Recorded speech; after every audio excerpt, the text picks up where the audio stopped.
은혜가 함께 하시기를 축복합니다. 오스카 탐슨이 쓴 우리 관계중심 전도를 살펴보고 있습니다. 하나님이 우리에게 전도하는 방법을 주신 것 중에 하나는 관계를 통한 전도입니다. 관계를 통한 전도. 그래서 우리가 관계 맺는 법을 배우고, 그리고 이웃을 실제로 전도하는, 우리의 사랑하는 가족들을 전도하는 그러한 자리에 우리가 적극적으로 나가기를 원합니다. 7개의 단계를 다루고 있는데요. 첫 번째로는 바로잡기. 그 도표를 좀 올려주세요.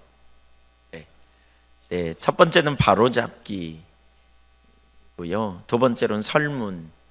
그러니까 관계중심 전도로 어떻게 나갈 수 있는가를 말하면서 7개의 단계를 얘기하는데, 바로잡기, 설문, 기도, 다리 놓기, 사랑의 표현, 제자 삼기, 다시 시작하기, 이렇게 볼 수 있어요. 이건 앞으로 살펴볼 부분이고요. 지금 첫 번째를 살피고 있어요. 바로 잡는 데 있어서 참 중요한 게 관계를 바로 잡는 게 중요하다, 이렇게 보면서 3가지 관계가 중요하다 그래요. 하나는 뭐죠? 하나님과 우리와의 관계. 두 번째로는 나와 나 자신과의 관계. 그러니까 내 자신을 어떤 하나님의 기준으로 보느냐의 문제를 말하고 있고요. 세 번째로는 나와 다른 사람과의 관계를 바로잡는 게 중요한 것이죠. 오늘은 나와 타인과의 관계를 어떻게 바로잡을 것인가의 문제를 이렇게 살펴보기 원합니다. 세 가지를 살피려고 하는데, 첫째, 왜 이웃과의 관계가 중요한가? 그 밑에 첫 번째, 성령을 근심케 하기 때문입니다. 하나님은 성령으로 우리에게 오셔서 우리 안에 성전 삼고 거하신다고 했습니다. 하나님이 우리 안에 거하셔서 함께 하신다, 이건 대단히 중요한 성경의 신학적 의미가 있어요. 하나님이 우리 안에 내주하셔서 우리와 함께 하심으로 우리를 가르치시고 우리를 인도하시고 우리를 돌보신다는 의미는 매우 중요한 의미라 그랬어요. 하나님이 우리와 함께 하시는 것, 이건 굉장한 능력이에요. 특별히 성령으로 우리 안에 거하시기 때문에 고린도전서 3장 16절에 보면 하나님의 성령이 우리 안에 거하심으로 우리를 성전 삼고 거하신다, 이렇게 말하죠. 또 우리 가운데 두루 행하여 아버지가 되고, 그렇죠? 우리는 그의 백성이 되는, 그분은 우리의 하나님이 되고 우리는 그의 백성이 되는 이 삶을 살게 된다. 고린도후서 6장 16절 이하에 이렇게 말했어요. 요한복음 14장 16절 이하를 참 많이 봤지만 이 구절을 좀 더 보겠습니다. 예수님이 승천하시려고 하시면서 걱정하는 제자들에게 또 다른 보혜사 성령을 약속하시죠. 같이 읽습니다. 내가 아버지께 구하겠으니 그가 또 다른 보혜사를 너희에게 주사 영원토록 너희와 함께 있게 하리니 그는 진리의 영이라. 세상은 능히 그를 받지 못하나니 이는 그를 보지도 못하고 알지도 못함이라. 그러나 너희는 그를 아나니 그는 너희와 함께 거하심이요 너희 속에 계시겠음이라. 여기 뭐라고요? 보혜사 성령님은 진리의 영입니다. 육을 가진 사람이 아니고요, 영입니다. 그래서 우리 속에 영으로 오셔서 영원히 거하신다라고 말씀합니다. 18절을 보세요. 내가 너희를 고아와 같이 버려두지 아니하고 너희에게로 오리라 그랬어요. 고아와 같이 버려두지 않으려고 오신다. 그러니까 앞에서는 그가 보혜사를 가르치다가 갑자기 예수님이 내가라고 말하죠.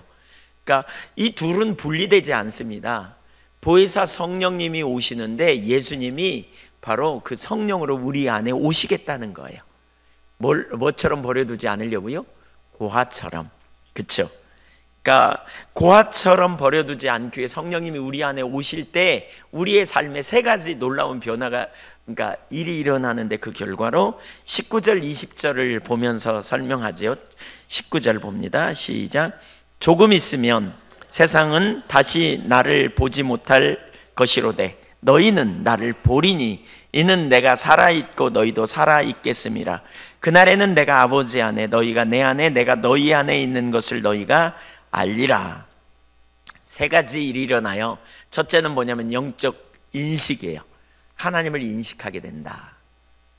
영적으로 하나님을, 그러니까 예수님을 인식하게 되는 거죠. 영적으로 예수님을 인식하게 된다. 그러니까 이건 너희가 조금 있으면 나를 볼 것이다. 이건 부활과 관련 있는 의미가 아니에요. 또 재림과 관련 있는 의미도 아니에요. 그러니까 부활하신 예수님으로 본다면 계속 본다는 말이 불가능해요. 그렇죠? 그리고 재림 예수님을 말한다면 조금 있으면 본다는 말은 맞지 않아요. 그래서 여기 조금 있으면 본다는 말은 성령으로 오셔서 성령께서 인식하게 하심으로 주님을 본다는 거예요. 주님을 인식하게 되는 것. 그 다음에 두 번째로는 뭐냐? 영적 생명이에요. 세 번째로는 영적 연합이고요. 근데 여기 두 번째를 좀 더 살펴보면 조금 있으면 너희는 나를 보리니 이렇게 말하면서 이는 내가 살아있고 너희도 살아있겠음이라. 이는, 이 구절을 보면 내가 살겠고 너희도 살겠다, 예수님이 이렇게 말씀하시는 게 그 결과로 앞에 것과 연결되는 것처럼 말하잖아요. 근데 주석, 페트라 주석을 제가 그대로 읽어볼게요. 이 말씀은 내가 사는 고로 너희도 살게 되리라고 번역하는 것이 헬라 원문과 부합된다. 내가 살아있기 때문에 너희도 산다. 그리고 우리 한글 번역에 이는 이란 말은 잘못된 번역이다. 그러므로 이 문구는 위의 말씀에 직속하는 이유 문구가 아니라 하나의 독립 문구이다. 그러니까 내가 사는 고로란 말씀이 그리스도의 부활을 의미한다고 보는 학자들도 있으나 다른 학자들은 이것이 예수님의 고유하신 생명 근원을 의미한다고 말한다. 어쨌든 이 말씀은 그리스도께서 그의 백성을 영적으로 살려주시는 근원이 되심을 보여준다. 이 점에 있어서 상반절에 나를 보리니라는 말씀이 살게 하여 주는 원인을 나타낸다고 한다. 곧 산다는 것은, 영생의 생명은 실상 우리 생명이 하나님을 봄으로, 바꿔 말하면 하나님을 알므로 생기는 것이다 라고 말하고 있어요. 이런 말이에요. 성령님이 오셔서 우리에게 영적인 눈을 열어주셔서 예수님을 인식하게 해준다는 거예요. 예수님을. 그러므로 말미암아 우리가 예수님을 믿음으로 예수님의 공급하는 자원과 능력의 삶을 살게 된다는 말이에요. 주님이 우리 안에 계심을 알아요. 성령님이 우리에게 오시면, 그래서 그리스도의 영이 너희 속에 없으면 그리스도인이 아니라 그랬어요. 그러니까 우리가 예수를 믿으면 성령님이 우리 안에 계시고요, 우리 안에 영으로 오신 주님을 우리가 인식하면서 믿음의 삶을 사는 거예요. 이게 우리 그리스도인의 신앙생활의 중요한 원리입니다. 우리가 막연하게 주님을 믿습니다 이렇게 말하는 게 아니고요, 성령의 조명으로 주님을 인식하게 되면서 그 주님을 신뢰하는 거예요. 그러면 예수님이 누구예요? 요한복음에 예수님을 표현할 때 에고에이미라는 헬라어 단어를 써요. 나는 뭐뭐이다, 그런 의미예요. 그러면서 뭐라 그러냐? 나는 길이요 진리요 생명이다. 나는 양의 문이다. 나는 빛이다. 나는 세상의 빛이다 그랬죠. 나는 선한 목자다. 그러니까 예수님이 누구라고요? 선한 목자예요. 어떤 선한 목자? 양을 위하여 자기 목숨을 버리시는 선한 목자. 우리를 얼마나 유하시는지 보세요. 하늘의 권리를 포기하고 이 땅에 내려오셔서 우리를 구원하시기 위해 자기 자신을 내어놓으신 분이 예수님이에요. 우리는 바로 그 예수님을 성령의 조명으로 인식하게 될 때 그분을 신뢰하는 거죠. 그분의 선한 의지, 또 그분은 누구라고요? 길이라고요. 여러분, 길을 모를 때 예수님을 의지할 때 그분이 여러분에게 길이 되어주세요. 그분은 진리시라고요. 우리가 진리가 뭔지 모를 때 그분을 의지하면 그분이 진리가 되셔서 모든 진리로 우리를 인도해 주신다고요. 그분은 생명이세요. 생명이기 때문에 우리가 그분을 의지할 때 그분의 생명이 우리 가운데 흘러 넘쳐서 우리가 열매를 맺게 되는 삶을 살게 된다는 거예요. 우리 안에 능력이 있지 않아요. 우리는 가지에 불과하다 그랬죠. 우리에게 답이 없어요. 그래서 하나님의 아들이 오셨고, 우리는 그 아들을 믿음으로 말미암아 우리가 영원한 생명을 얻게 되는 것처럼, 그 아들을 이제 천국 가기 위해서 그 아들이 이루어 놓으신 일을 믿음으로 말미암아 우리가 천국에 갈 뿐만이 아니라 이 땅에서도 우리는 계속해서 영적인 인식을 통해서 그 주님을 보면서 주님을 의지하게 될 때에 우리가 어떻게 해요? 주님을 의지하며 승리하는 삶을 살게 돼요. 우리가 왜 염려하냐면요, 주님이 인식되지 않아서 그래요. 왜 우리가 환경에 반응하게 되면, 환경을 우리가 보고 환경에 자꾸 반응하잖아요. 자꾸 사람을 보잖아요. 그러면 사람에 반응하고 환경에 반응하니까 엎어지고 뒤집어져요. 문제가 너무 커 보여요. 왜 우리가 인본주의로 자꾸 가는 줄 아세요? 하나님의 길이 아닌, 하나님이 인식되지 않아서 그래요. 하나님이 인식되고 예수님이 인식되고 그분이 우리에게 길이 되시고 진리가 되시고 생명이 되시고 그분이 우리에게 지혜가 되시고 거룩함이 되시고 의로움이 되시고 그분이 우리를 가장 좋은 길로, 완전한 길로 인도하실 것을 본다면, 바꿔 말하면 믿는다면, 그렇게 우리가 인식한다면, 그렇게 신뢰한다면 우리는 염려하거나 낭망하거나 좌절하지 않게 되는 거죠. 왜 우리가 염려해요? 왜 우리가 낭망해요? 왜 우리가 좌절해요? 주님을 인식하지 못하기 때문에 그래요. 예. 그러니까 인식이 안 되면 현실이 너무 커 보여요. 그러니까 이 문제를 어떻게 타개할까 그러다가 하나님의 길이 아닌 인본주의적인 내 살 길을 슬금슬금 만들어내요. 내가 인간적인 생각과 수단을 가지고 가요. 다른 사람이 볼 때는 그게 지혜로운 길처럼 보여요. 하나님이 인식되지 않으니까, 하나님을 신뢰하지 못하니까 내 방법으로라도 어떻게 해보려고 하는 생각으로 가요. 그래서 예수 믿지만 믿지 않는 사람처럼 돈의 법칙으로 살고 권력의 법칙으로 살고 쾌락의 법칙, 그게 걸려 있다면 그냥 적당히 타협하고 가는 거죠. 가는 거예요. 여러분, 주변 사람이, 여러분의 남편이나 아내나 자녀나 부모님이 믿음의 결정이 아니고 불신앙의 결정을 자꾸 하려고 하면 믿음이 떨어져서 그래요. 하나님이 인식되지 않아서 그래요. 중보기도 해줘야 돼요. 주님을 인식하면 믿음의 선택을 하게 돼 있어요. 저도 그렇더라고요. 주님이 인식되지 않잖아요. 그러면 환경이 보이고 제 미래를 제 눈으로 보려고 그래요. 그러면 내가 스스로 내 미래를 어떻게 책임져야 되나 이런 생각이 들다 보면 엉뚱한 생각해요. 인본주의적인 생각이 자꾸 들락날락해요.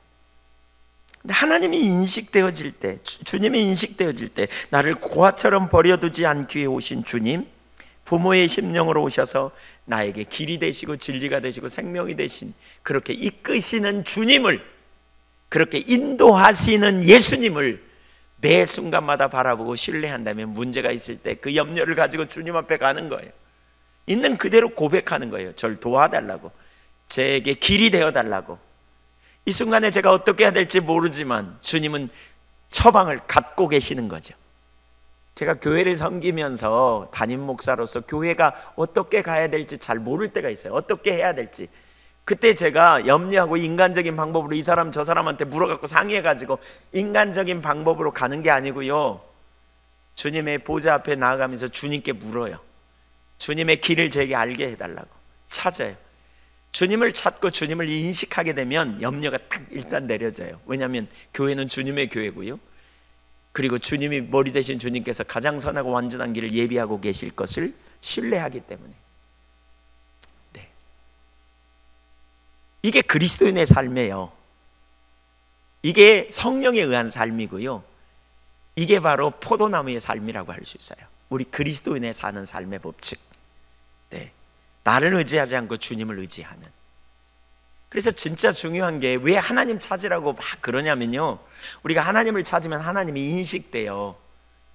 그렇죠? 하나님이 인식되어질 때에 비로소 이 삶을 살 수 있어요.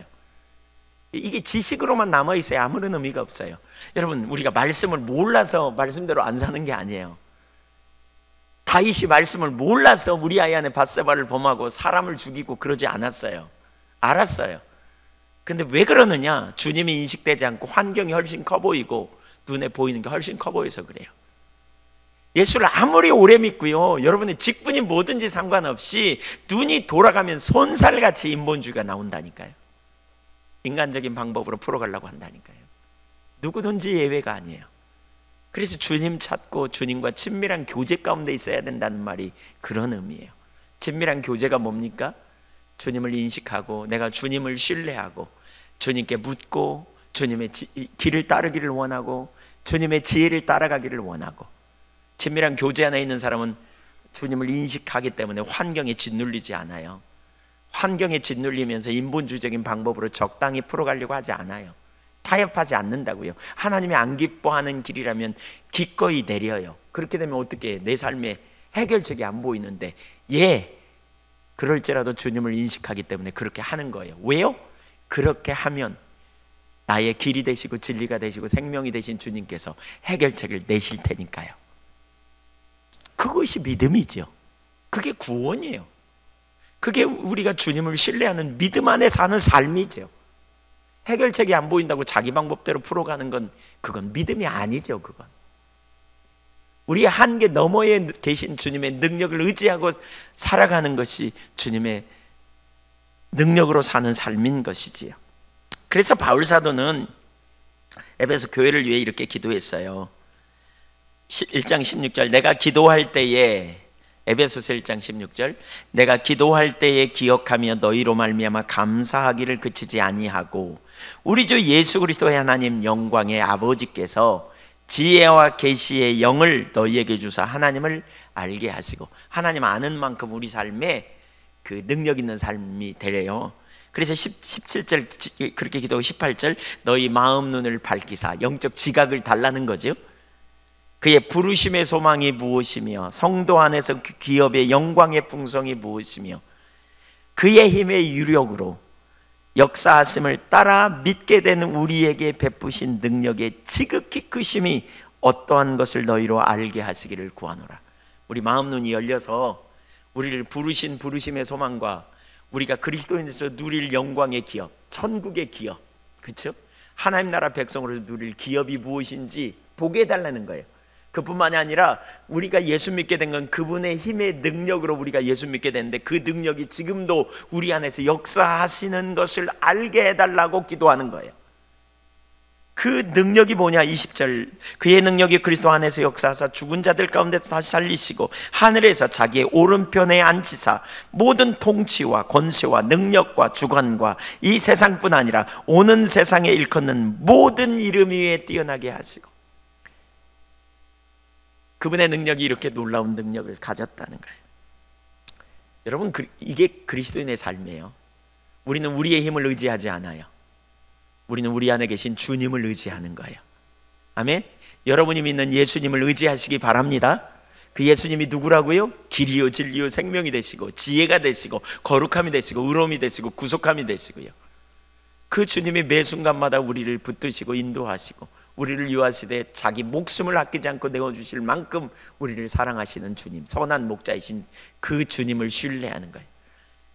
그 주님을 의지하십시오. 지금 여러분이 예배당에 앉아서 믿음으로 그 주님을 우리는 보는 거예요. 인식하게 되고 그 주님을 의지하는 거예요. 나의 가는 길을 오직 주님이 아십니다. 주님 저를 도와주세요. 이게 이렇게 되어질 때 우리 삶에 강력한 능력이 있어요. 그래서 하나님의 임재 안에 사는 삶, 성령의 임재 안에 사는 삶, 이게 그리스도인의 삶이고요. 그게 성령의 능력으로 사는 거예요. 주님이 우리와 함께 하실 때 강력한 능력이 있어요. 사실 제가 최근에 되게 바빴잖아요. 엄청 바쁘게 살았잖아요. 지난번 내적 치유할 때도 그렇고 그 전에 대만 갔다 올 때도 그렇고 이번에도요. 진짜 은혜가 함께 하지 않았으면 제가 불가능했다고 생각해요. 너무너무 일정이 빡빡했어요. 설교를 보세요. 아침 10시부터 오후 3시까지 중간에 한 40분 쉬고 설교했고요. 계속. 그리고 저녁에 가서 또 설교하고 집회하고요. 마지막 이틀 동안, 그러니까 3일 중에 이틀은 그렇게 했고요. 하루도 쉬는 날이 없이 이번에 그렇게 하고 왔다니까요. 설교 한번 했다 하면 2시간 이상 이렇게 계속 집회니까 거기. 근데 진짜 하나님 은혜가 함께 하지 않았어요. 근데 너무나 놀라운 은혜로 함께 했다니까요. 정말 하나님 함께 하시는. 근데 이건 전적인 주님의 은혜예요. 제가 너무나 놀랍게 함께했다 이렇게 말하는 건 제가 한 게 아니기 때문에 단호히 말할 수 있어요. 그분이 하셨어요. 그분의 능력으로. 그러니까 하나님의 임재 안에 있는 삶이 너무너무 중요해요. 그러니까 어떤 때는 지쳐 있잖아요. 그럼에도 불구하고 주님의 뜻이라고 여겨질 때 어떻게 하느냐, 나를 보는 게 아니라 주님을 믿음으로 신뢰하고 주님을 의지하고 나가는 거예요. 능력이신 주님, 생명이신 주님이 나와 함께 하심으로 난 가지에 불과하지만 뿌리로부터 진액이 올라와서 공급하시는 능력으로 내가 할 수 있을 것을 신뢰하고 서면 주님이 뒷받침하셔서 그 일을 이루어 가시더라고요.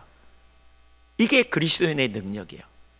나를 보면 뒤집어질 것 같고, 내 문제를 보면 소망이 없고, 내 환경을 보면 죽을 것 같지만 주님을 바라보면, 주님을 의지하면, 주님을 신뢰하면, 주님이 나를 너무나 잘 아시는 주님이, 나를 위하여 하늘의 권리를 포기하고 내려오셔서 나를 위하여 십자가에 달리신 주님이 능력으로 함께 하시고 능히 이기게 하실 줄 우리가 믿는 거죠.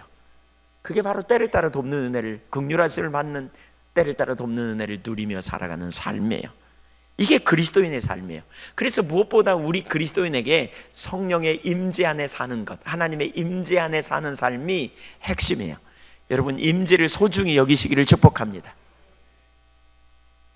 누누이 얘기하죠. 이게 하나님의 임재 안에 사는 삶, 이게 신약의 삶이고요, 이게 성령의 삶이에요. 그러니까 주님을 신뢰하는 거예요. 그래서 우리가 주님을 찾고 주님을 인식하게 될 때 놀라운 승리를 누려요. 주님을 계속 인식하는 거죠. 어떤 상황에서든지 믿음으로 내가 주님을 보고 그분께 반응해 나가는 거예요. 그럴 때 승리가 있어요. 그럴 때 담대함이 있어요. 그럴 때 주님이 기뻐하시는 삶을 내가 선택해 가면 주님이 우리 가운데 능히 이기게 하실 것을 신뢰하고 나가는 거죠. 눈이 돌아가면 인본주의가 나와요. 눈이 돌아가면 육체와 마음이 원하는 욕망대로 가요. 주님에서 떠나면 믿음의 삶이 안 돼요. 그러니까 우리가 주님 찾고 주님을 인식하는 자리에 있어야 강력해요. 그게 포도나무의 삶이라니까요. 그렇게 될 때 우리 삶이 열매가 맺혀요. 여러분, 마음이 지금 무겁고 힘들고 혹은 슬플 수도 있고요, 낭망될 수도 있어요. 그 순간에 여러분의 그 기분에, 감정에 빠지지 말고요, 믿음으로 주님을 보세요. 하늘 보좌를 버리고 하늘의 권리를 포기하고 나를 찾으러 오셔서 나를 구원하러 오신 사랑의 하나님을 믿음으로, 사랑의 주님, 그 주님을 믿음으로 의지하세요. 그리고 주님 앞에 나아가 여러분의 있는 마음을 그대로 나누세요. 주님, 제가 힘들어요. 주님, 제가 지쳐요. 주님, 제가 잘 안 돼요. 저에게 은혜를 부어주세요. 여러분이 이렇게 고백하면 주님이 필요한 은혜를 여러분에게 부어주십니다. 임재 안에 있을 때 이런 신나는 일이 일어나요. 근데 임재가 거칠 수도 있다는 거예요. 문제는 성령의 임재가 거칠 수 있어요. 에베소 4장 30절에 보면 성령을 근심케 할 때 성령의 임재가 우리 가운데 거칠 수 있음을 볼 수 있거든요.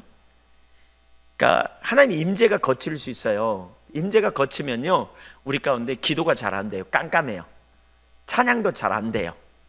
오늘 찬양하면서 찬양이 잘 된 분도 있지만 온갖 헛생각이 들어서 끝날 때까지 그냥 그런 분도 있어요. 찬양이 잘 되면 어떻게 합니까? 찬양하는 시간이 하나도 안 길어요.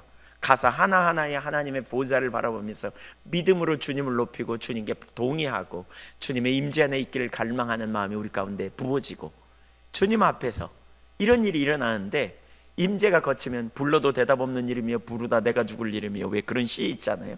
하나님 불어도 대답이 없는 것 같아요.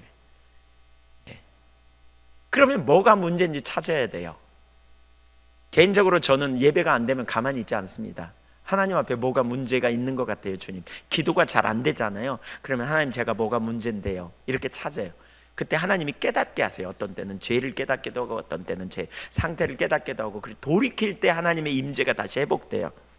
오스카 탐슨 박사가 쓴 관계중심 전도 책에 보면 이 문제를 말해요. 하나님의 임재가 거쳐 있을 때 뭐가 문제인지 이거 보여주는, 찾는, 제리 그레이무그라고 하는 어떤 사람이 이렇게 이 오스카 탐슨 박사의 친구인데요, 그리스도인이 되었고요, 주님을 향한 깊은 사랑과 다른 이들에게 복음을 전하고자 하는 마음이 있었대요. 그리스도인이 된 이후에 성실하게 예배에 참석하고 하나님의 말씀을 깊이 묵상하고, 그런데 6개월쯤 지난 다음에 그 모든 것이 차갑게 식어버린 거예요. 하나님을 향한 열정이 식어버렸어요. 구원의 기쁨이 희미해졌어요. 전에는 말씀만 읽어도 막 감동이 되고 막 기도가 되어졌는데 이제 식어버렸어요. 그래서 오스카 탐슨을 초대해가지고 저녁 식사를 같이 하면서 뭐가 문제가 있는 것 같다고 자기의 상태를 이렇게 상의해요. 그때 오스카 탐슨 박사가 혹시 감정의 문제가 아닌가 살펴봐라. 감정적으로 뭔가 문제가 있는 게 아닌가 봐라. 우리가 주님을 믿는 건 감정의 문제가 아닌데 그런 게 아닌가 봐라. 감정은 상황에 따라 다르다 그랬더니 아닌 것 같다 그래요. 그러면 죄의 문제가 아닌가 살펴봐라. 죄. 하나님의 임재를 거치게 하는 것 중에 하나가 죄의 문제거든요. 죄가 우리를 사로잡을 때 임재가 거쳐요. 죄 가운데 돌이켜야 돼요. 그 중에 가장 심각한 거가 불신앙의 죄고요. 그러니까 여러 가지 그런 죄악들이 하나님과 우리 사이의 관계를 가로막고 그것을 거치게 만들어요. 그게 아닌가 살펴봐라 이렇게 얘기해요. 그랬더니 그가 내가 죄를 짓기는 하지만 즉각 회개하기 때문에 하나님 그건 아닌 것 같다고 그래요. 그때 이제 세 번째로 뭘 묻냐면 쓴뿌리의 문제가 아닌가 살펴봐라 이렇게 물어요. 그러니까 이웃과의 관계에 문제가 있지 않은지 살펴봐라 이렇게 물어요. 그랬더니 그가 망치로 얻어맞은 듯한 표정으로 말하면서 과거에 삼촌과의 아픔을 얘기해요. 삼촌이 아버지와 사업을 하면서 아버지 속이고 재산을 빼돌려가지고 결국 자기는 가난하게 되고 삼촌은 부자가 된 그것 때문에 삼촌에 대한 미운 마음이 있었던 것, 이걸 딱 깨달아요. 그래서 이렇게 하나님의 기준을 따라 그 문제를 해결하고 정리하게 됩니다. 다른 사람과의 관계가 무너지면 하나님과의 관계가 무너질 수 있음에 대해서 다뤄요. 그러니까 여러분 되게 중요한 게요, 나와 다른 사람과의 관계가 깨진 채로 하나님과 관계가 올바로 될 수 없다는 걸 기억해야 돼요.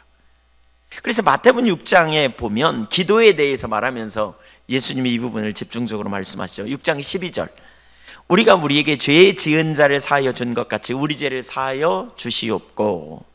여기 뭐예요? 죄의 문제를 다루죠. 그렇죠? 죄 사함. 그러니까 우리가 다른 사람의 죄를 용서한 것처럼 하나님 우리 죄를 용서해 주세요라고 기도하라고 가르쳐요.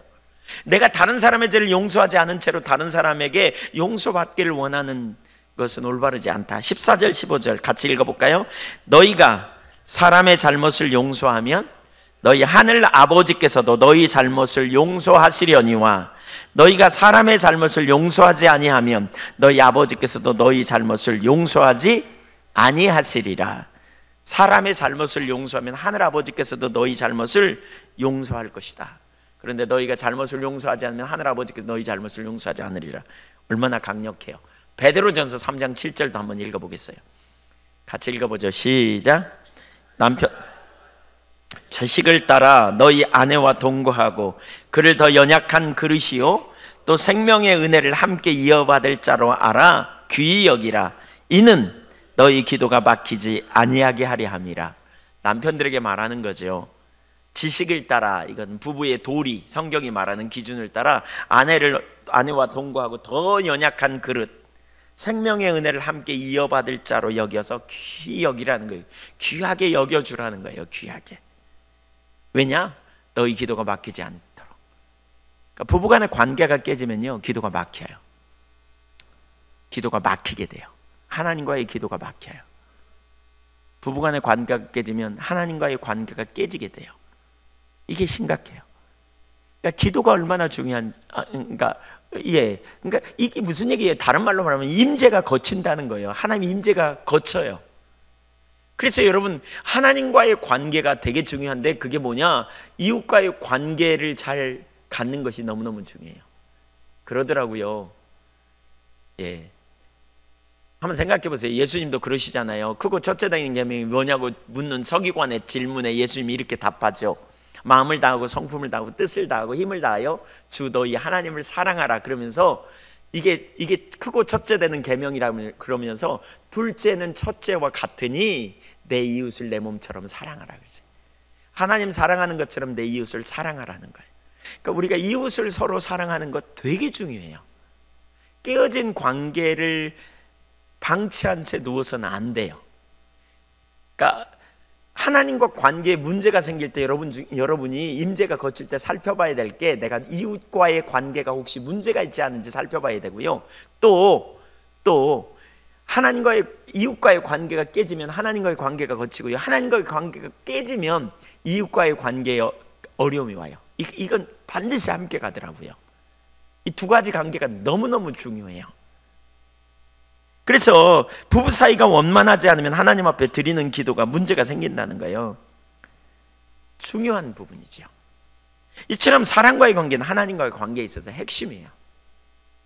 하나님의 임재 안에 살아야 되는데 부부간의 관계가 깨지면 임재가 거쳐요. 지금 여러분 임재 안에 있는지 모르겠어요. 뭐가 문제인지 찾아보세요. 오늘 관계가 깨져서 그렇지 않은지 살펴보시면 좋겠어요. 관계가 깨져 있다면 거기서부터 돌이키고 은혜를 부어달라고 주님 앞에 구해야 돼요. 아멘. 네, 두 번째, 하나님께서 우리를 성숙시게 하셔서 빚어가실 때 반드시 관계를 다루시기 때문에 관계가 중요해요. 타인과의 관계. 에베소서 2장 8절과 9절에 보면 너희는 그 은혜를 인하여 믿음으로 말미암아 구원을 받았으니 by grace through faith, 은혜에 의하여 믿음을 통하여서 우리가 구원받았다. 그러면서 9절에 자랑할 게 없다, 행위가 아니다. 그러면서 10절을 보세요. 우리는 그가 만드신 바라. 하나님이 우리를 구원하신 목적이에요. 뭐죠? 그리스도 예수 안에서 선한 일을 위하여 지으심을 받은 자니, 선한 일을 위하여 우리는 그가 포이에르, 만드신 바라라는 말은 포이에르, 작품으로 빚어가신다는 말이에요. 선한 일을 위해서. 여기 선한 일이 뭘까요? 착한 일일까요? 네, 그것도 포함되겠지만요, 더 궁극적으로는 하나님의 뜻을 이루는 일이에요. 하나님의 사람들에게 의도를 가지고 부르세요. 하나님의 목적을 성취하기 위해서 하나님의 사람을 그 일을 감당할 수 있도록 빚어가신다, 이런 의미예요. 예를 들면 요셉을 보세요. 애굽의 국무총리로 세우려는 계획을 가지셨어요. 꿈을 꾸게 하셨어요. 그런데 그는 17살 때에 아버지 무릎 위에서 자란 사람이에요. 편애를 받고 어리광장이었어요. 형들과 같이 있다가 형들이 잘못하면 쪼르륵 달려가서 아빠에게 일르는, 고자질하는 이런 어리광쟁이, 철없는. 그런데 그를 통해 애굽의 총리가 되게 하시려고 하나님 뭐 하십니까? 그가 팔려가는 일에 내버려 두셔가지고요, 애굽에 팔려갑니다. 보디발 장군 집에서 가정 총무의 일을 하면서 그는 경제를 훈련합니다. 보디발 장군의 아내의 유혹을 거절하다가 억울하게 감옥에 갇힙니다. 하나님은 침묵하세요. 그럼에도 불구하고 감옥에 갇히자마자 너무너무 함께 하세요. 창세기 39장을 여러분 나중에 읽어보세요. 너무너무 함께 하세요. 간수가 달 만큼. 거기 감옥은요, 왕의 제수들이 갇히는 곳이에요. 그래서 정치를 배워요. 정치가들이 갇혀있는 곳에서 정치를 배워요. 그리고 그가 드디어 애굽의 총리가 되죠. 이스라엘 백성들이 애굽에서 출애굽할 때에 광야로 이끌려는 하나님의 계획이 있었어요. 그 광야 땅에 이스라엘 백성들이 이끌기 가장 좋은 일꾼이 누구겠습니까? 모세 아닙니까? 모세는 어려서부터, 그쵸? 그의 인생의 비극적인 삶이었어요. 태어날 때에 2살 이하의 어린아이들은 다 태어나자마자 물에 던져지는, 그러니까 태어나자마자 산모에 의해 물에 던져져야 되는 그런 운명에 처한 시대에 태어났어요. 그런데 그는 엄마 손에서 좀 자라다가 결국 엄마를 떠나요. 그리고 물속에 그냥 이렇게 버려지죠. 그런데 하나님이 인도하셔서 그를 애굽의 공주의 양아들이 되게 하시고, 거기서 왕궁에서 40년 동안 자라면서 그는, 그렇죠, 많은 것을 배웠겠죠. 군사력, 리더십 또는 세상의 학문 지혜, 탁월한 것을 배웠을 거예요. 40세까지. 그리고 나서 하루아침에 그가 이제 어려움을 당하면서 애굽에 쫓겨납니다. 거기 미디안 광야로 도망가 가지고요, 거기서 40년 동안 그는 낮춰질 대로 낮춰지는 경험. 그렇지만 광야에서 40년 동안 그가 훈련했던 게 뭘까요? 광야에서 살아남는 법을 누구보다도 잘 배웠을 거예요. 광야에서 어떻게 처신하고 어떻게 행동해야 살아남는지. 바로 40년이 지난 이후에 하나님이 그를 선택해서 유대인이고 또 애굽의 왕자로 자랐던 그를, 훈련되었던 그를 통해서 애굽에서 이스라엘 백성들을 인도해내는 귀한 통로가 되잖아요. 이처럼 하나님은 하나님의 선한 일을 위하여 하나님의 백성들을 빚어가신다고요. 야곱을 빚으시고 다윗을 빚으시고 바울을 빚으시고, 그래서 그들을 광야로 이끄셔서 빚어가신다고요. 뭐 하려고요? 선한 일을 하게 하시려고. 저와 여러분을 통해서 선한 일을 하게 하시려고 우리를 빚어가세요. 우리가 누군가를 섬기려고 할 때 주님은 우리를 빚어가세요. 근데요, 우리가 태어날 때부터 성품이 타고나는 게 아니잖아요. 우리가 예수 믿고 거듭나도요, 성품이 거듭나는 건 아니에요. 우리가 새로운 성향을 갖지만 성품이, 악한 습관이 깨지고 새로운 성품으로 거듭나는 게 그게 깨지는 건 아니에요. 새로운 성향을 우리가 가질 길이 열렸지만. 그래서 무슨 일이 벌어져요? 우리가 이전에 예수 믿어도 여전히 물질에 대해서도요, 여전히 세상의 법칙대로 살아갑니다. 권력에 대해서도 세상의 법칙대로 살아갑니다. 인간관계에 무슨 일 터지면 여전히 악한 습관, 세상의 법칙을 따라 여전히 살아갑니다. 옛날 법칙대로. 옛날 법칙대로 살고 옛날 법칙대로 반응하고 이렇게 살아갑니다. 근데 하나님은 어떻게 하신다고요? 그 상태로 안 쓰세요. 그래서 뭐 하세요? 빚어가세요. 다루세요. 관계를 맺는 법을 다루세요. 여러분이 누군가를 섬기도록 하나님이 여러분에게 그런 비전을 주셨다면 하나님이 누군가를 섬길 수 있는 그릇으로, 성품으로 빚어가시려고 하신다는 거예요. 가만히 놔둬가지고 저절로 변화되도록 하는 게 아니고 주님께서 구체적으로 빚어가시는 일을 하신다고요. 동의하세요? 네, 동의 안 하셔도 어쩔 수 없지만 성경은 그렇게 말하고 있어요. 시편 66편 같은 데 보면 10절 이하에 보면 단련하시고 연단하신다 그러면서 12절에 사람들이 우리 머리를 타고 가게 하셨다. 하나님이 그렇게 하신다는 거예요. 그래서 마침내 풍부한 곳에 들이신다. 선한 작품으로 빚어가시는 거예요. 반드시 사람 관계, 우리 기준대로 사랑하도록 내버려 두지 않아요. 우리 기준대로 좋아하는 사람과 싫어하는 사람을 구분하여 살도록 내버려 두지 않으신다는 거예요. 훈련을 통해, 실제적인 훈련을 통해 우리를 성숙해 하시려고 하신다는 거예요. 그래서 오스카 탐스는 관계중심 전도책에서 이렇게 말합니다. 우리가 그리스도 안에서 어린아이일 때는 하나님이 용인해 주시지만 우리가 성숙해 감에 따라 하나님이 더 이상 용인하지 않으시는 것들이 있습니다. 10개월 된 아이에게는 용인하지만 10살 된 아이에게는 용인하지 않는 것들이 있지 않습니까? 하나님이 제리 형제님의 성숙의 단계에서 기대하시는 무엇인가가 있다고 생각이 드는데요, 혹시 삶 가운데 쓴뿌리가 있습니까? 이렇게 질문합니다. 인간관계를 하나님이 다루시는 것 같은데요, 이렇게 말해요. 예수 믿고요 10개월 된 아이에게는 내버려 두지만 10살쯤 되면 뭔가 이제 그 그리스도인으로 사는 법을 가르치신다는 거예요. 그래서 하나님이 임재를 거두시고 지금 그렇게 하신다는 거예요. 그러면서 그 문제를 다루도록 이끌어 가신다는 거예요. 하나님의 빚어가심이 있어요. 왜 우리가 타인과의 관계가 중요하냐? 하나는 하나님의 임재가 거치기 때문이에요. 관계가 깨지면 하나님과의 관계에 문제가 생겨요. 두 번째로는요, 하나님이 우리를 빚어가시기 때문에 우리가 성숙의 자리로 갈 때 그러한 일을 이루시는 하나님의 역사를 기억할 필요가 있다는 거예요. 타인과의 관계를 소중히 여길 수 있기를 축복합니다. 두 번째, 타인과의 관계를 어떻게 잘 맺을 것인가? 하나님의 조건을 따라가야만 진정한 관계가 가능합니다. 하나님의 조건을 따라가야 돼요. 관계를 맺는데. 사람과의 관계를 어떻게 맺느냐? 보통 우리는 그러죠. 나에게 잘해주는 사람은 잘해주고 못해주는 사람은 멀리하고. 이게 세상의 원리예요. 뭐 심한 사람은 그렇죠. 잘해주는 사람 잘 이용해서 사기치고, 뭐 이건 아주 세상의 극단적인 악한 원리지요. 그러나 우리 그리스도는 뭐예요? 나에게 잘해주는 사람이면 잘해주는 게 아니고요, 모든 사람과의 관계를 회복해야 된다는 거죠. 하나님과의 관계에서도 그렇고요, 다른 사람과의 관계에도 그렇고요, 내가 예수님을 주로 모시는 순간 우리는 주님의 조건을 따라가야 된다는 거예요. 예수님이 내 삶의 주인이기 때문에. 그래서 우리는 하나님 중심적인 관계 맺는 법을 배워야 돼요. 하나님의 조건을 따라 관계 맺는 법을 배워야 돼요.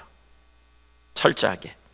오스카 탐슨도 이제 그 글에 이렇게 말하고 있어요. 삶에는 기본적인 두 가지 관계가 있다. 가장 중요한 관계는 하나님 아버지와의 관계다. 누구든 오직 하나님 아버지의 조건에 따라서만 아버지께 나갈 수 있다. 맞지요? 그렇습니다. 또 다른 관계는 우리가 다른 사람들과 맺는 수평적인 관계다. 하나님은 우리가 맺는 모든 관계를 위한 기초를 다져두셨다. 관계에 대한 아버지의 조건을 받아들인다는 것은 사랑할 대상을 선택할 권리를 영원히 박탈당한다는 의미다. 상대방의 외모나 나이, 인종과 성격, 적대감과 친절함, 이것이 우리가 표출하는 사랑에 전혀 영향을 미치지 못해야 한다. 다시 말해 예수님이 택하시는 사람은 누구든지 사랑해야 한다.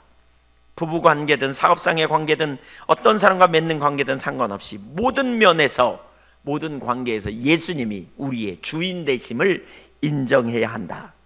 예수님이 우리 삶의 주인 되심, 그분이 주인이란 말이죠. 그래서 사랑스럽지 않은 사람들을 때로는 우리 관계의 원 안에 집어넣어 두실는데, 예수님은 어떤 죄인도 다른 죄인을 사랑할 수 있다고 말씀하셨다는 거예요. 인간적인 사랑 때문이 아니라 우리를 통해 주님이 사랑하시기 원하시는 사랑의 길로 흘러가는 주님의 사랑 때문에 그렇게 해야 된다는 거예요. 하나님과의 관계에서 하나님의 조건을 받아들였다면 다른 사람과의 수평적 관계에서도 우리는 하나님의 조건을 받아들여야 돼요. 우리가 구원받기 위해서 하나님의 조건이 뭐예요? 예수를 믿는 거죠. 내가 죄인임을 인정하고. 근데 다른 사람을 사랑하는 것도 내가 좋아하는 사람만 좋아하고 미워하는 사람 미워하는 게 아니라 예수님의 조건을 따라서 우리가 다른 사람을 사랑해야 된다는 거예요. 이 참 어렵죠? 쉽지 않죠? 근데 왜냐? 그렇게 해야 하나님의 영광이 나를 통해 다른 사람이 흘러넘치기 때문에, 하나님의 사랑이 흘러넘치기 때문에 그래야 된다는 거죠. 그러면서 이분이 그렇게 말해요. 살면서 금이 간 관계는 없는가?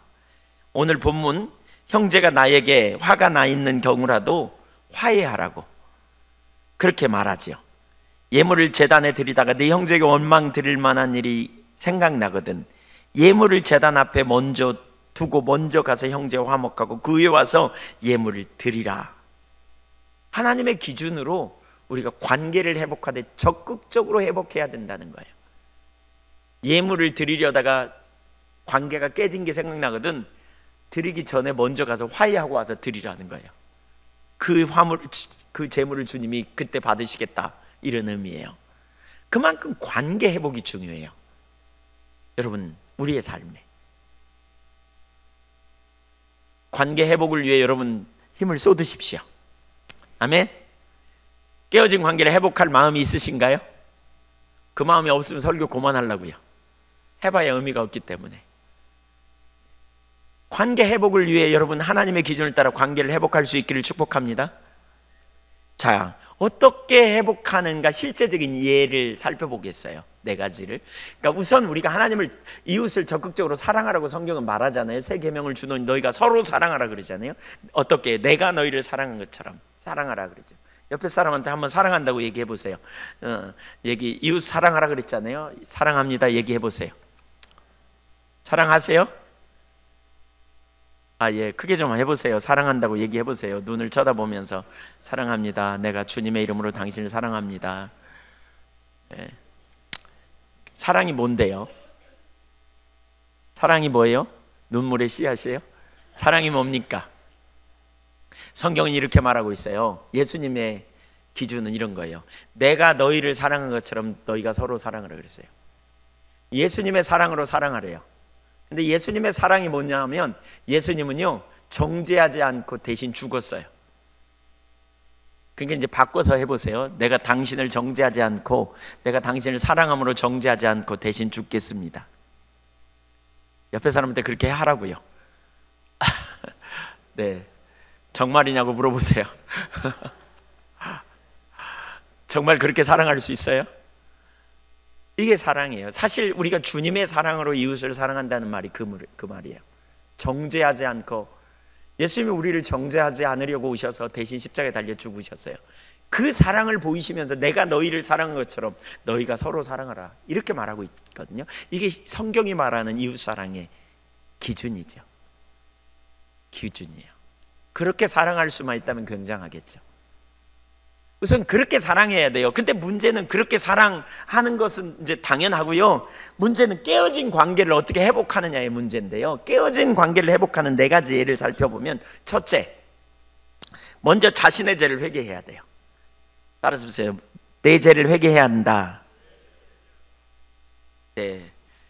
어떤 사람은 이렇게 말하면 그러니까 두 가지 우리가 문제가 있잖아요. 내가 다른 사람에게 잘못해서 관계가 깨지는 경우가 있죠. 그건 당연히 회개할 게 있죠. 하나님 앞에 하나님 용서해 주세요. 제가 그 사람한테 잘못해서 용서해 주세요. 이렇게 회개해야 돼요.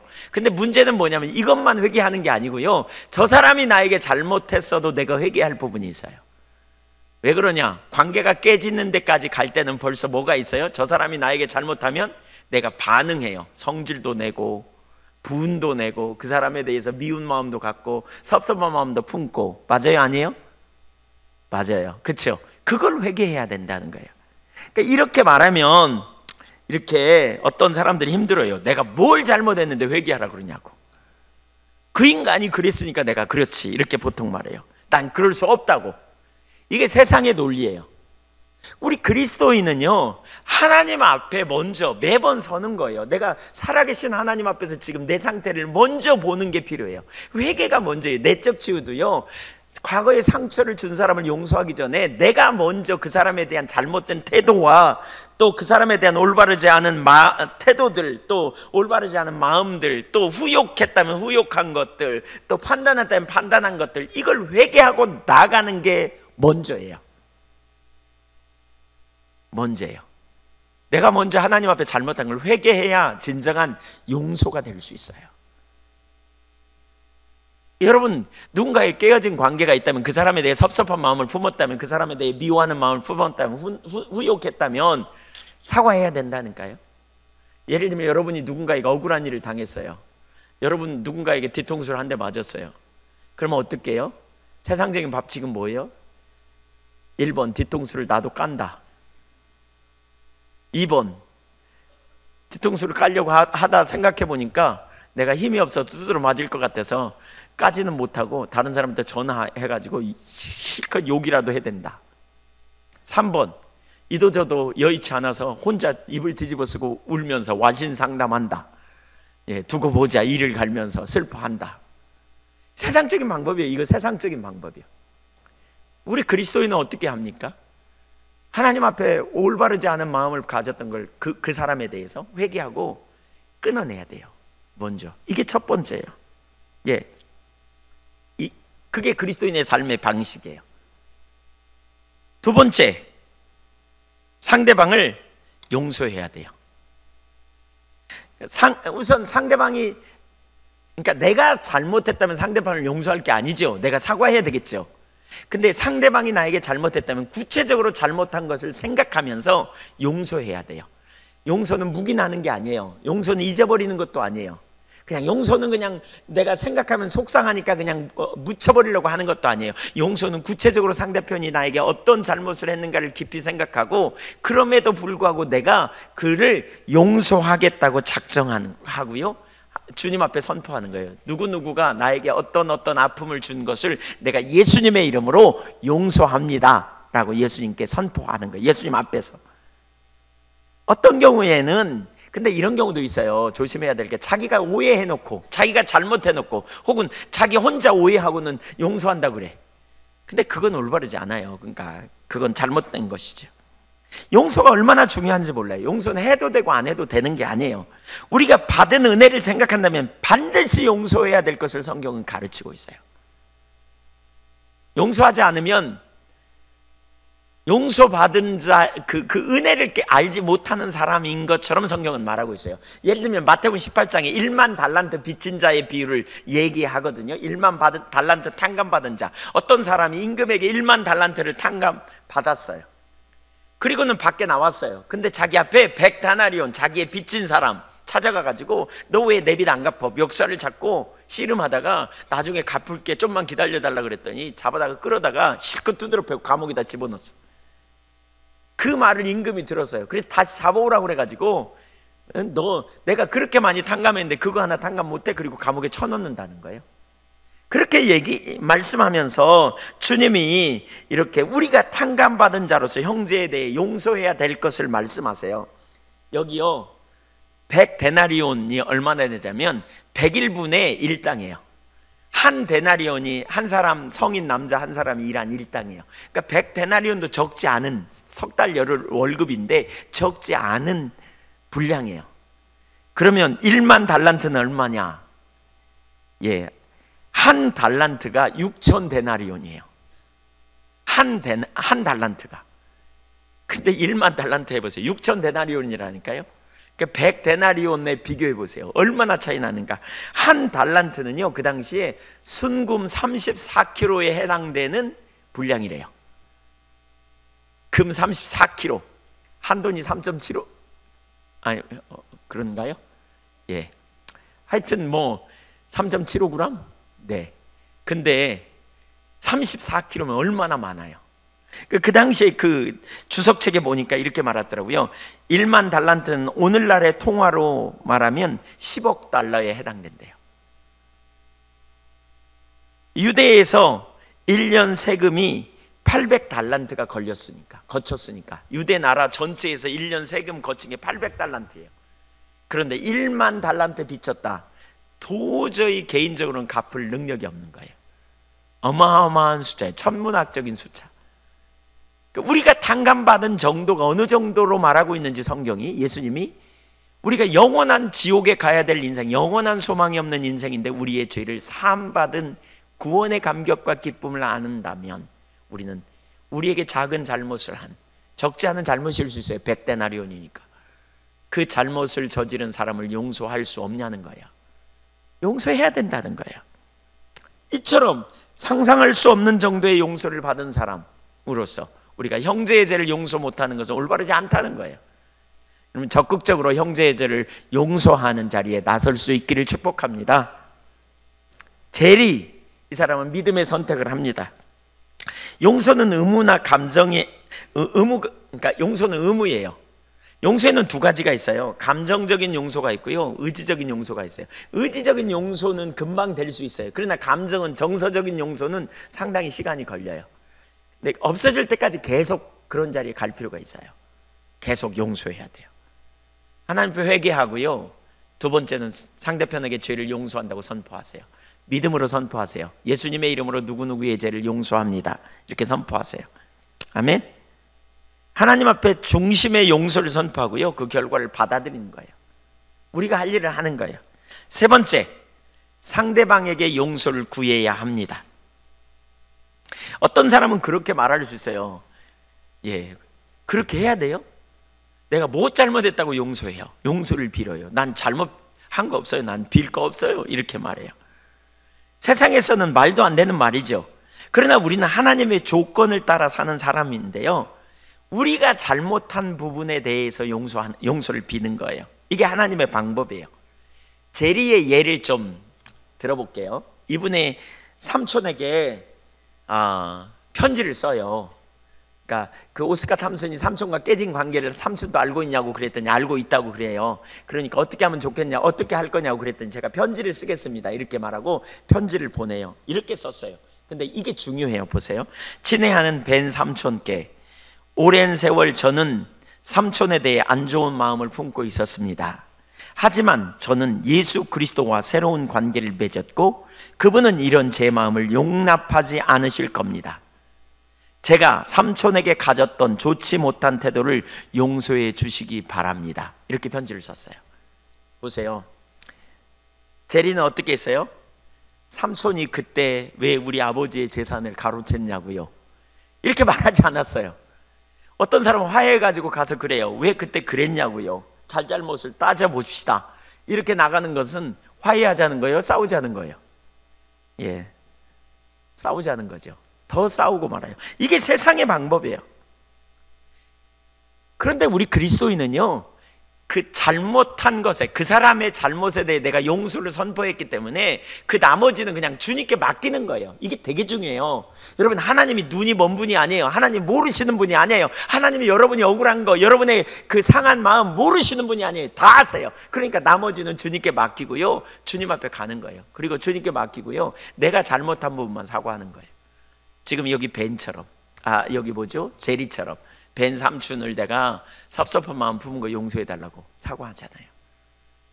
그리스도가 그러니까 그리스도께서 원치 않는, 기뻐하지 않기 때문에 이 관계를 내버려 두지 않기 때문에 제가 삼촌과 관계를 회복하고 싶다고 그러면서 제 마음에 섭섭한 마음 품은 거 용서해 달라고. 왜 그런지는 말 안 해도 알아요. 물론 어떤 때는 잘 모를 수 있어요. 누가 저한테 와서 목사님 섭섭한 마음 품은 거 용서해 주세요 그러면 제가 무슨 문제인지도 모르는데 용서합니다 이러고 끝나면 속으로 그럴 거예요. 뭘 섭섭해 했지? 모를 때는 상대편이 물어볼 거예요. 그러면 나눌 수 있어요. 근데 알아, 상대편도 알고 알아, 그러면 그때는 물을 필요도 없어요. 그냥 내가 섭섭한 마음 품은 거 용서해 달라고. 그러면 그렇게 나가야 돼요. 그리고 그 사람의 문제는 주님께 맡기는 거죠. 주님이 누굽니까? 전능하십니다. 전지하십니다. 주님은 신실하십니다. 선하십니다. 그 다음은 하나님이 하실 거예요. 내가 그렇게 하는 것은 주님의 뜻대로 순종하며 가는 것이죠. 왜? 하나님을 기쁘시게 하는 믿음의 선택을 하며 나가는 거죠. 그래서 기꺼이 그렇게 가는 거예요. 여러분 그렇게 가보세요. 이 부부간의 관계에서도 마찬가지예요. 말다툼하거나 뭐 이렇게 되면요, 풀어가는 방법이 이거예요. 가끔 이제 제가 제 아내와 어떤 때는 예를 들면 제 아내와 어떤 때 말다툼을 좀 하죠. 할 때가 있어요. 요즘은 거의 없어요. 옛날에 그랬어요. 네. 사실이에요. 웃지 마세요. 사실이에요. 옛날에 그랬어요. 저 요즘은 잘 안 해요. 근데 제 아내가 얘기할 때 제 잘못한 걸 이렇게 지적하면서 얘기해요. 그러면서 뭐라 그러냐면 어떤 때 맨날 그래. 뭐 예를 들면 맨날 그래.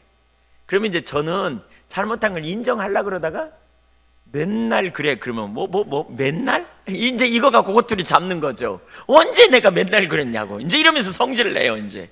그 본질과 떠나고 엉뚱한 얘기를 하는 거예요, 지금 이제. 그러니까 이제 그거 갖고 싸워요. 뭐 안 그랬냐고. 그러면 언제 내가 맨날 그랬냐고. 너무 과장한다고 막 이러면 성질 내고 엉뚱한 데서 이제 싸워, 이제. 그러다가 이제 말을 안 해, 이제. 되게 이런 경우가 많죠. 그렇죠? 네. 남자 얘기가 아니군요. 근데 그러면 화해하는 방법이 있어요. 화해할 때 뭐 하느냐? 사실 어떤 때는 의견이 달라서 그럴 수 있죠. 그러면 이제 화해하는 방법이 뭡니까? 일단 제가 잘못했잖아요, 어떤 부분에. 그럼 그걸 화해해요. 그리고 내가 가진 태도에 대해서 회개하는 거예요. 당신 맨날이라고 말한 거 내가 거기에 뒤집어졌는데 그것 때문에 말 높인 거, 큰 소리 친 거, 올바르지 않은 태도로 말한 거 용서해 달라고 그래요. 제 아내는 저한테 화해할 때 뭐라고 화해를 정하냐면 이렇게 말해요. 내가 과장한 거 생각해보니까 맨날 그랬다는 거는 어쩌다 나온 조사인데, 그쵸? 나도 모르게 이렇게 붙어 나온 건데 그렇게 말한 거 용서해 달라고 그래요. 그리고 올바르지 않은 태도로 얘기한 거 용서해 달라고. 그럼 서로 사과하고 화해해요. 그리고 끝나는 거죠. 끝나는 거예요. 서로 다르기 때문에 사실 저는 자주 나누지만 저는 이 도끼비시고 제 안에는 완벽주의적인 성품이기 때문에 서로 이렇게 보는 눈이 달라서 어떤 데는 다르기 때문에 틀린 게 아니고 다르죠. 서로 이해가 다르고 관점이 다르기 때문에 부딪히는. 근데 그때 그런 부분은 시간이 지나면 이렇게 화해하면서 시간이 지나면 서로 알게 되는 것 같아요. 문화가 다르고 환경이 다르기 때문에 우리가 서로 교회 안에서 서로 부딪히기도 하고 그렇죠. 근데 그렇게 해서 끊어가는 거예요. 우리의 감정 정리해 가는 거죠. 그러다 보면 주님 안에서 서로 알게 되고 회복되는 거죠. 이렇게 구체적으로 그렇게 해나가는 거예요. 내가 잘못한 부분이 뭔지를 찾아야 돼요. 근데 이게 쉽지 않아요. 일단 감정이 올라오니까 상대편의 잘못이 막 떠오르죠. 내 잘못보다는. 그렇죠? 근데 그거 제끼고 내 잘못을 찾아내야 돼요. 그리고 내가 잘못한 걸 회개하는 거예요. 이게 그리스도인으로서 화해하는 방법이에요. 아셨죠? 네, 부부간에도 마찬가지예요. 신혼 초에 막 싸울 수 있는데 그때 내가 잘못한 것 가지고 회개해야 돼요. 당신이 그러니까 내가 그랬지. 그러면 붙자는 얘기예요. 계속 해보자는 얘기예요. 그러니까 그렇게 하나님의 기준 가운데서 풀어가야 돼요. 아멘. 네, 옆에 앉아 계시면 잘해봅시다. 한번 손이라도 잡고 그러세요. 부부끼리 있으면 잘해봅시다. 이렇게. 네. 예. 네. 이웃과의 관계에도 사실 그렇게 해야 되고요. 네 번째, 상대방에 대해 좋은 마음으로 대하는 거예요. 첫째 뭐라고요? 회개하고요. 두 번째 용서를 선포하고요. 세 번째 내가 잘못한 것을 나누고요. 화해하는, 상대편 찾아가서 화해하고요. 네 번째 뭐라고요? 내가 상대방에 대해 좋은 마음으로 대하는 거예요. 로마서 12장 18절 볼까요? 할 수 있거든 너희로서는 모든 사람과 더불어 화목하라. 읽으세요. 시작. 19절 이하에 계속 올려주세요. 시작. 내 사랑하는 자들아 너희가 친히 원수를 갚지 말고 하나님의 진노하심에 맡기라. 기록되었으되 원수 갚는 것이 내게 있으니 내가 갚으리라고 주께서 말씀하시니라. 20절.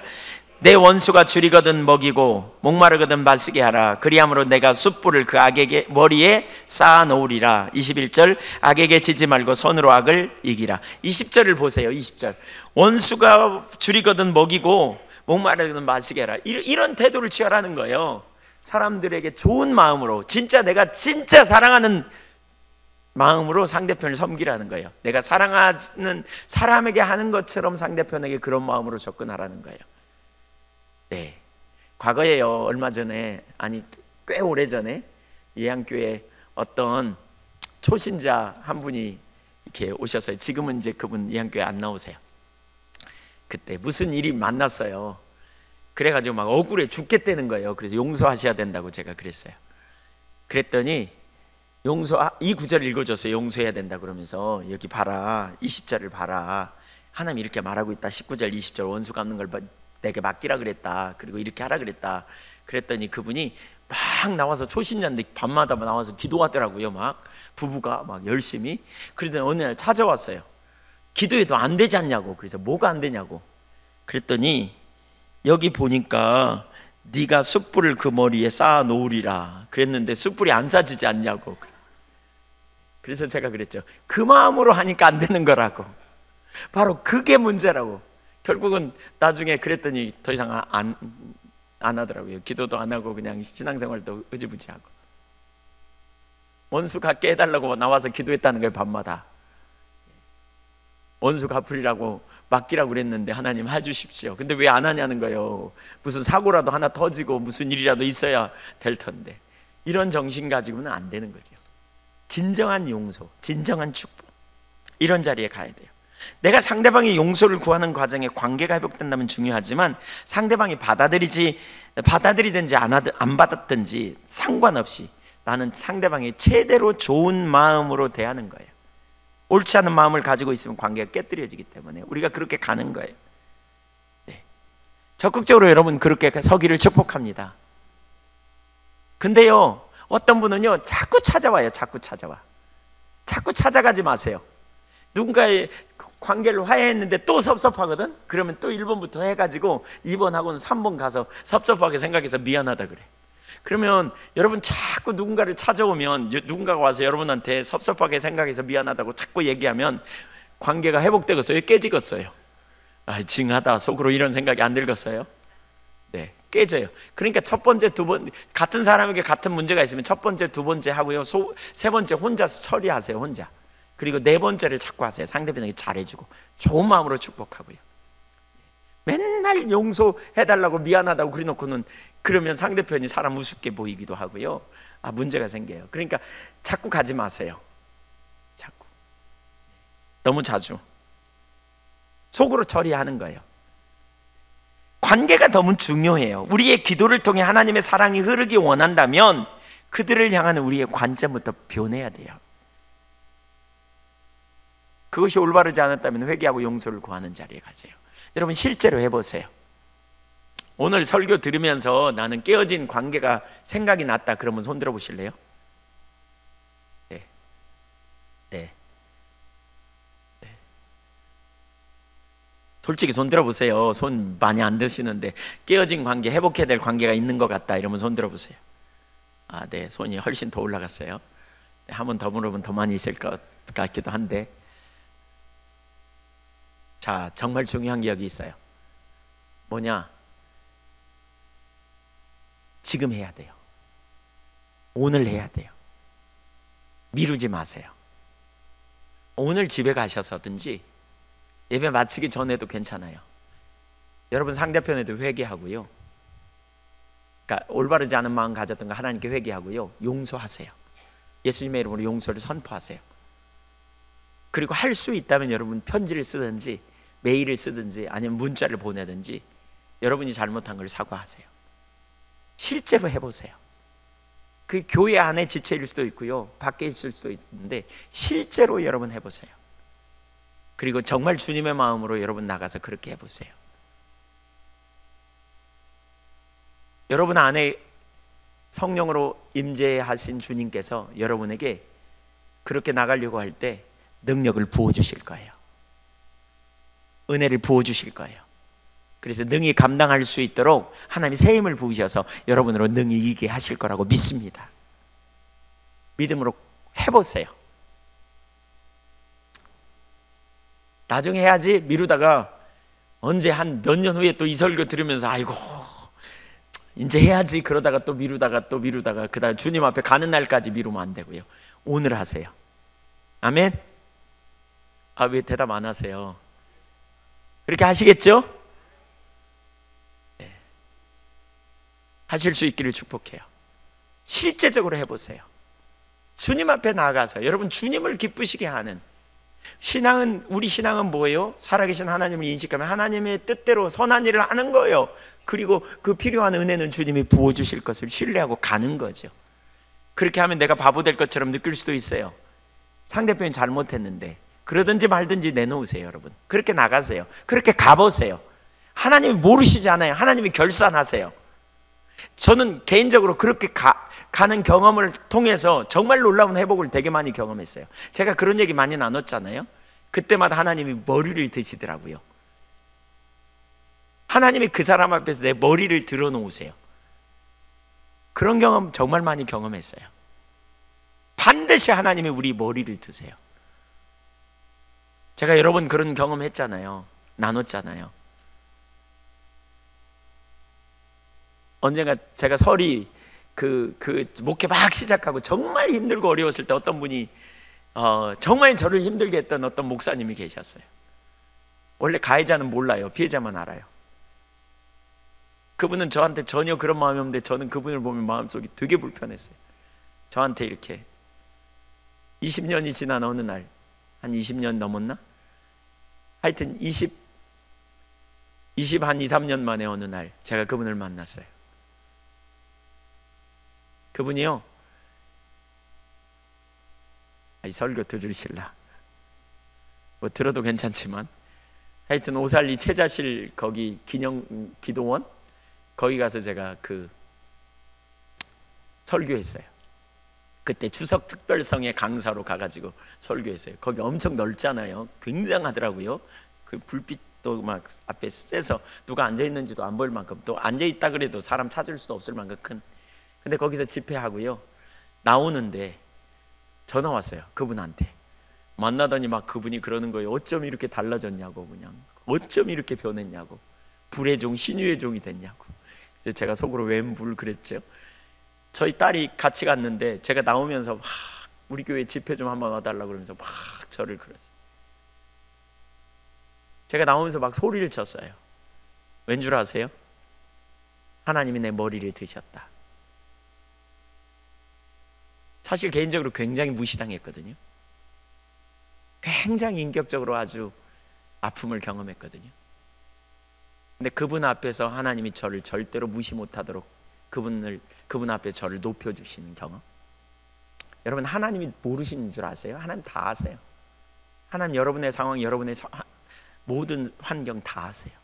주님이 얼마나 신실하시고 선하시고 완전하신 분인지 모르세요? 주님은 너무너무 놀라운 분이에요. 여러분이 바보처럼 그래도요, 주님을 의지하고 믿음으로 선택하면 주님이 여러분의 머리를 들어주세요. 그분 앞에 세워주세요. 저에게는 개인적으로 이런 경험이 되게 많아요. 제가 지방에서도 마찬가지로요, 사실 사람들 목회하면서 제가 그 시골 교회에 있을 때나 여기 와 섬에 있을 때 얼마나 많은 그런 얘기를 들었는지 몰라요. 그런데 주님이 세우시고 주님이 인도하시니까 지금은 저한테 그렇게 말하는 사람 한 명도 없어요. 주님이 우리를 아세요. 하나님께 신실하면 하나님이 우리를 높여주세요. 믿음으로 하나님 앞에 나갈 수 있기를 축복합니다. 실제예요. 우리 신앙은, 우리가 믿는 바 하나님은 살아계시고요, 그분은 결산해 주시는 분이에요. 여러분을 모르시지 않아요. 여러분이 과거에 당한 엄청난 어려움, 아픔, 억울한 경험 주님이 다 아세요. 그 주님께 맡기고 믿음으로 선택해 보세요. 이게 하나님을 경외하는 것이고, 하나님을 여러분이 존중히 여기면 하나님이 여러분을 존중히 여겨, 존귀히 여겨 여러분을 세워주실 거예요. 하나님과 사람 앞에 은총과 귀중히 여김을 받는 그런 놀라운 은혜를 부어주실 줄로 믿습니다. 마지막, 여기는 잠깐 그냥 언급만 하고 마치겠는데요, 세 번째로 하나님은 회복된 관계를 통해 일하셨습니다. 결국 이렇게 하면 어떻게 되느냐, 하나님이 그 깨어진 관계를 통해 회복시키신다는 거예요. 벤의 이야기를 제가 삼촌 얘기를 좀 해볼게요. 그러니까 이렇게 관계를 회복하는 일이 일어나기 시작하면서 이 제리가 삼촌한테 편지를 보냈더니 답장이 왔어요. 미안하다고 그러면서. 근데 이 제리가 말이에요, 그 다음에 이렇게 또 삼촌 생일날 편지를 보내요. 그랬더니 삼촌이 카드를 보냈더니 고맙다고 답장이 와요. 그러자 크리스마스 때 그가 성경을 보내요. 그랬더니 답장이 안 와. 그랬더니 2월 중순쯤 돼가지고 삼촌한테 답장이 왔어요. 근데 그 답장이 내용이 뭐냐면 이런 거예요. 사랑하는 제리에게, 성경을 받고도 오랫동안 답장을 보내지 못해 정말 미안하구나. 하지만 답장을 보내기 전에 먼저 성경을 읽어야겠다는 생각이 들었단다. 네가 보내준 성경을 읽고 나도 너처럼 예수 그리스도와 관계를 맺게 되었단다. 함께 기뻐해 주리라 믿는다. 깨어진 관계를 회복하고 나서 복음이 자연스럽게 증거되는 놀라운 일이 일어난 거죠. 이분이 이렇게 말해요. 관계를 통해 다리를 놓는 것, 이것이 핵심이다.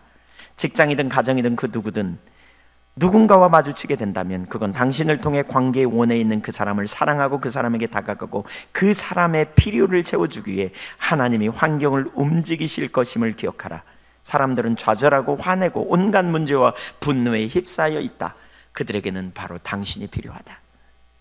부모님과 깨어진 관계에 있던 학생이 이렇게 부모님과 관계가 회복되면서 부모님을 주님께로 인도하는 것을 나는 수없이 보아왔다. 깨어진 관계를 회복한 그들은 이제 자유를 누리고 있다. 관계 원에 있는 이들과의 관계를 바로잡으라. 당신을 통해 흘러간 하나님의 사랑으로 인해 그들의 삶이 하나님께 영광 돌리는 삶으로 바뀌게 될 것이다. 저와 여러분의 삶에 주어진 모든 관계, 하나님이 우리에게 주셨다는 것을 인식하십시오. 혹시 여러분 중에 하나님의 임재가 거쳐 있다면 무엇이 문제인지 찾으십시오. 하나님의 임재는 생명입니다. 혹시 하나님의 임재가 거친 것 중에 관계의 문제가 있다면 오늘 그 관계를 적극적으로 회복함으로 하나님을 기쁘시게 하는 자리에 설 수 있기를 축복합니다. 그리고 그 회복된 관계를 통해 주님이 그 사람을 주님께로 인도하는 귀한 일을 이루실 수도 있어요.